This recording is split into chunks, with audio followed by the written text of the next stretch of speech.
다음 주. 네. 다음 주가 드디어 김명수 대법원장의 마지막 한 주였습니다. 9월 24일까지가 임기인데 네. 9월 24일이 그러니까 이번 주 일이 아니고 다음 주 일요일이더라고요. 네. 그래서 진짜 이번 주 빼고 나면은 김명수 대법원장은 이제 딱 일주일 남았습니다. 그래서 혹시 재판이 있나라고 이렇게 법조 기자들이 우리 기자들이 체크를 했는데 네. 딱 있죠. 딱 하나가 나왔어요. 근데 그게 뭐냐? 최강욱 의원의 대법원 네. 재판이 하나가 딱 있는 거예요. 야, 기가 막히다. 김명수가 또 최강욱에 대해서 어떤 결론을 내려주고 최강욱 사건의 마지막 재판을 어떻게 해주고 갈까? 왜 이거를 질질 끌어가지고 자신의 마지막 재판으로 만들었을까? 그런 의문들이 나오고 있습니다. 자, 최강욱, 최강욱 의원 재판이 이제 결국 네. 그거잖아요. 그 조국 전 장관 아들 그 인턴 확인서 써준 건데 이미 1심하고 2심에서 결론이 났습니다. 의원직 상실형에 해당하는 징역 8월에 집행유예 2년이 났고 그래서 이제 최강욱 의원 같은 경우에 자기 의원직을 유지를 해야 되니까 이제 3심 대법원으로 항고를 했는데 그거를 지금까지 계속 끌었고 그랬기 때문에 뭐가 됐다? 최강욱의 의원직이 계속 유지될 수 있는 거예요. 그렇죠. 이제 내년 총선인데 그러니까 이제는 근데 김명수 대법원장이 퇴임하기 때문에 안 할 수가 없거든요. 근데 이까지 끌었으면 그냥 퇴임하고 다음 대법원장이 해도 되잖아요. 근데 그거 굳이 자기가 해놓고 나간다. 이러니까 과연 도대체 뭘 선고하려고 저러나 상당히 걱정됩니다. 그렇죠. 그러니까 이제 그래도 이제 김명수 대법원장의 어떤 양심을 믿는 사람들은 야 그래도 김명수가 사필 규정의 마음으로 마지막에 마무리를 깔끔하게 하고 나갈 수도 있다. 자기 명예를 위해서 라고 보는 사람도 있고 한쪽에서는 무슨 소리야. 그러지 않고 분명히 그 사람은 오불관원 내지는 내는 몰러 혹은 마지막으로 정말 혁명처럼 이거를 파기환송시키는 이런 거를 할 수도 있는 사람이야 라고도 지금 예상을 하고 있는 거죠. 그 지금 최강욱 의원 같은 경우에는 법사위에 있지 않습니까? 그래서 이거를 재판부에서 그 어떤 권순일 전 대법관이 이재명 경기지사 시절 선거 때 그 만들어낸 논리 봤지 않습니까? 그렇죠. 그런 논리를 지금 실제로 만들어내고 있습니다. 지금 뭐냐면은 인턴 증명서 그 조국 전 법무부 장관 아들한테 허위 인턴 증명서를 써줬다는 게 최강욱 의원 재판의 핵심인데 지금 최강욱 의원 쪽에서는 뭘 주장하고 있냐면은 그 허위 인턴 증명서를 부정하는 게 아니라 허위 인턴 증명서 파일이 발견된 그 PC 조국 전 장관 부부 집에 있던 PC에서 나왔는데 그 PC는 증거 능력이 없다를 주장하고 있어요. 맞습니다. 왜냐? 정경심 씨가 이 PC를 그 김경록 씨라고 하죠. 어디 그 사모펀드 관련하시는 분은 김경록 씨한테 하드 디스크를 맡겼고 그걸 처분해 달라고 했기 때문에 그거를 조 전 장관 가족이 참여가 보장되지 않은 상태에서 임의로 그거를 검찰이 압수를 했거든요.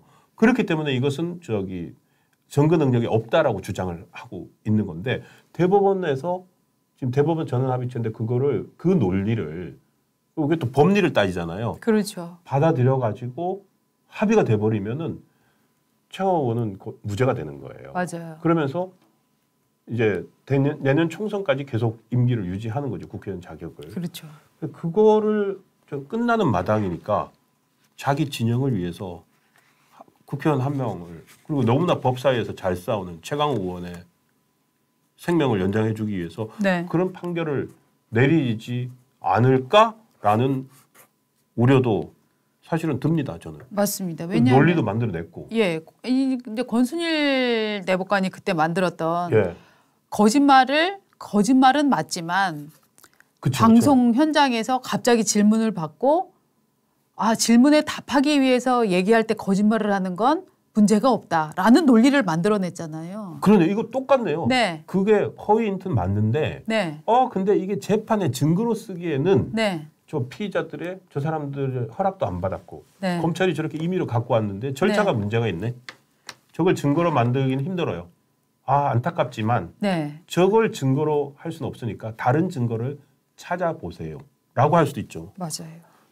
그렇게 되면은 김명수 대법원장은 뭐 이렇게 한다는 얘기가 아니라 네. 김명수 대법원장이 지금까지 네. 뭐 울산시장 선거 네. 재판을 3년을 끌었지 않습니까? 그렇습니다. 이것도 3심 가서 1년 넘게 끌고 있고 네. 그렇게 한 것처럼 본인이 다 해결하고 근데 이제 문제는 안녕 여러분 저는 이제 갈게요. 대법원장 끝났어요. 이러고 갈지도 모른다는 거예요. 근데 이제 문제는 참 어쨌든 법조인으로 이렇게 오랜 생활을 했는데 예.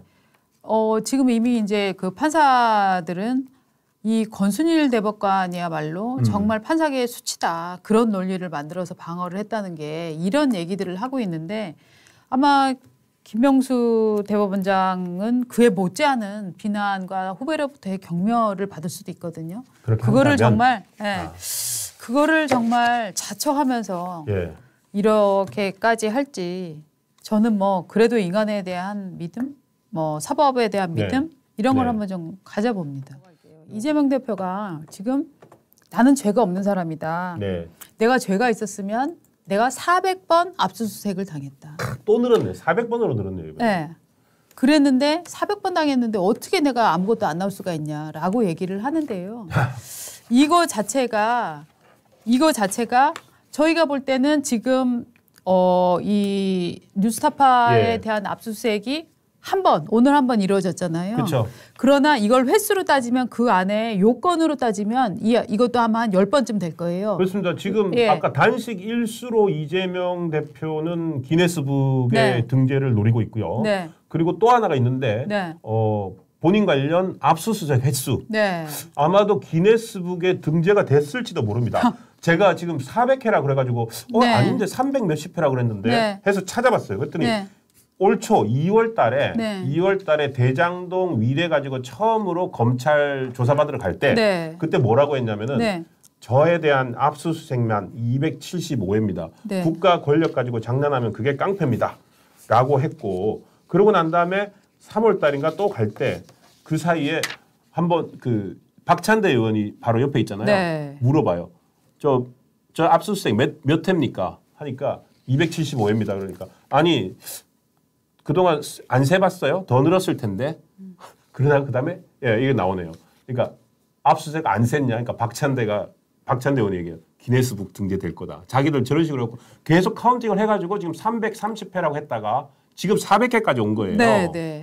근데 검찰이 도대체 뭐가 400회냐고. 그러니까 대장동 수사가 일반 상식으로는 압수수색을 한다라고 하면 아까 저희가 보여드린 것처럼 검찰이 이렇게 요원들이 가갖고 앞에 물리적으로 진입하는 걸 압수수색이라고 생각을 하잖아요. 한 번이죠.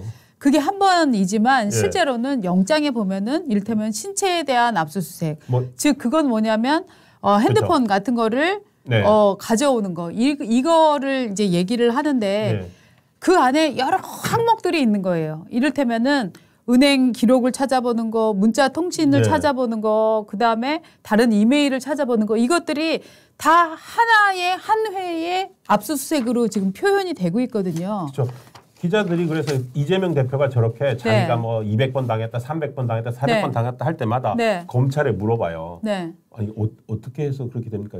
검찰이 모르겠어요. 답할 가치가 없습니다. 그러니까 영장 하나에 여러 건이 적혀 지금 말씀하신 것처럼 영장 하나에 여러 건이 적혀 있는 것도 저기는 계산을 어떻게 하냐면 15번. 그렇죠. 그거로 계산을 해버리고 또 어떤 경우에는 같은 장소에 영장 하나로 같은 장소에 여러 번 나갈 수도 있어요. 그것도 또 그럼 나온 횟수를 또 다 센대요. 그래서 민주당이 저렇게 기네스북에 올리겠다면서 세고 있는 압수수색 횟수의 기준에 대해서는 검찰도 모르겠답니다. 검찰도 모르는 압수수색을 지금 이재명 대표는 400번을 당했다고 주장을 하는데요.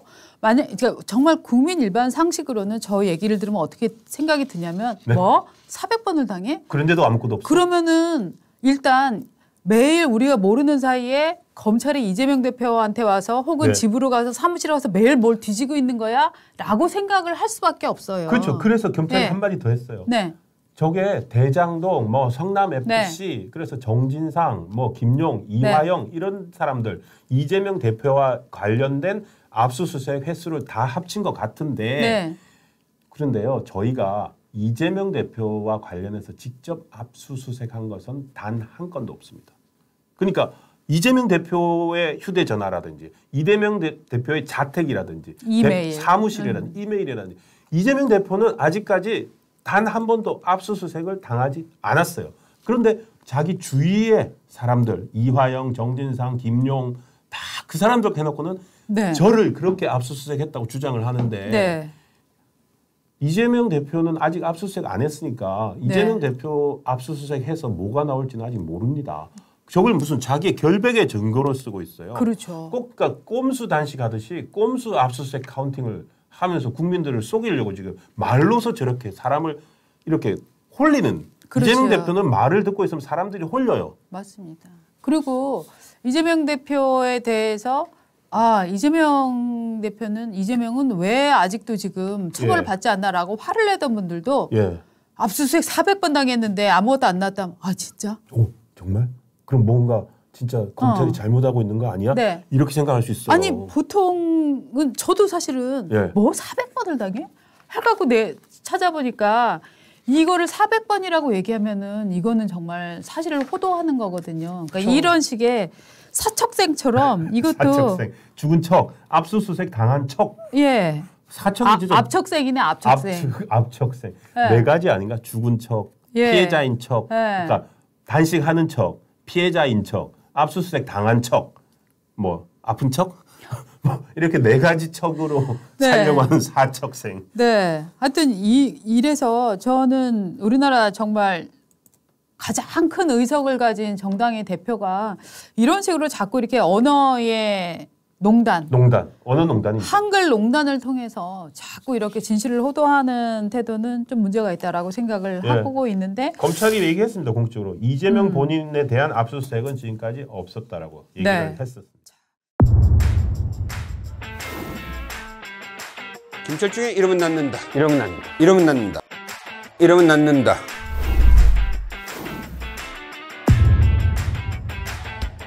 (24시간) 연석혈당 측정이 가능해지면서 어마어마한 새로운 세상이 열리기 시작한 거잖아요. 저희가 서울 알고리즘이라고 서울이라는 이름을 붙여가지고서 이제 별명을 만드는 건데요. 당뇨병의 치료, 엄청나게 효과 좋은 약들이 막 나왔잖아요. 그래서 체중과 혈당을 다 잡을 수 있는 거예요. 단독 투여만으로도. 이거 엄청난 약이네, 그러면. 그렇죠. 소변으로는 당이 프로는 얼마나 빠져나갈 것 같으세요? 하루에?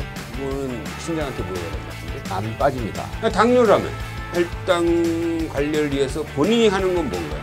하도 질문을 많이 받았어요. 그렇지. 어떻게 먹어야 되느냐. 그래서 나름대로 이제 3가지 정도 원칙을 가지고 있습니다. 첫 번째는 이 시대의 명의를 만나는 시간, 명의의 전당 김철중입니다.